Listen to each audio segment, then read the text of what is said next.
سنتعرف في هذا الفيديو على الخطوات الصحيحة لبدء تشغيل السيارة بطريقة سليمة وآمنة. تأكد من تعشيق فرامل الانتظار. تأكد أن ذراع تبديل السرعات على وضع الانتظار P. اضغط على دواسة الفرامل بإحكام. أدر المفتاح لوضع التشغيل. أوضاع مفتاح تشغيل المحرك هي: وضع القفل Lock، وضع الكماليات ACC، وضع التشغيل On، وضع بدء التشغيل Start. تكون عجلة القيادة مؤمنة عندما يكون المفتاح في وضع القفل.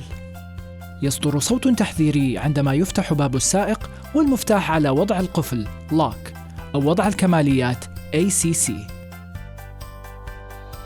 لا تعمد إلى ضغط دواسة الوقود أثناء قيامك بتشغيل المحرك. لا تعمد إلى ضبط مفتاح تشغيل المحرك إلى وضع التأمين أثناء القيادة. لا تترك مفتاح تشغيل المحرك في وضع الكماليات أو وضع التشغيل لمدة طويلة. وضع الكماليات يمكنك من تشغيل بعض الأجهزة الكهربائية في السيارة كالمسجل والراديو، لكن التشغيل الكامل لجميع الأجهزة في السيارة لا يكون إلا في وضع التشغيل. تجنب زيادة سرعة دوران المحرك عندما يكون المحرك بارداً. إذا واجهت صعوبة في بدء تشغيل المحرك أو في حال تكرار توقف المحرك عن العمل، اطلب فحص السيارة لدى وكيل تويوتا. بالنسبة للسيارات المزودة بالنظام الذكي لدخول وتشغيل السيارة، ابدأ بنفس الخطوات. تأكد من تعشيق فرامل اليد. تأكد أن ذراع تبديل السرعات على وضع الانتظار P. اضغط على دواسة الفرامل بإحكام، ولاحظ عرض الإشارة على شاشة العرض. لن يعمل المحرك في حال عدم ظهور الإشارة. اضغط على مفتاح التشغيل إلى أن يعمل المحرك. أوضاع مفتاح تشغيل المحرك: وضع الإيقاف.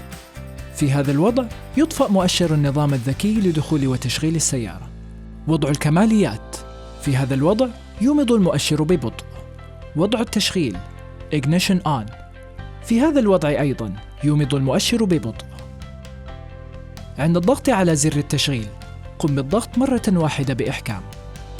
في السيارات المجهزة بناقل حركة تلقائي، إذا تم ضبط ذراع تبديل السرعات على أي وضع غير وضع الانتظار P، سيتعذر ضبط السيارة على وضع الإيقاف، وسيتم ضبط الوضع تلقائياً إلى وضع الكماليات. من الممكن ألا تعمل السيارة عند تشغيلها مباشرة بعد إيقافها. انتظر قليلاً قبل معاودة تشغيل السيارة من جديد. عند فتح الأبواب أو إغلاقها بعد ضبط مفتاح تشغيل المحرك على وضع الإيقاف، سيتم تأمين عجلة القيادة، وعند تشغيل المحرك مرة أخرى سيتم فك التأمين تلقائياً. في حالة عدم التمكن من إلغاء تأمين عجلة القيادة، اضبط ذراع تبديل السرعات على وضع الانتظار P، وقم بتشغيل المحرك مع إدارة عجلة القيادة لليمين واليسار.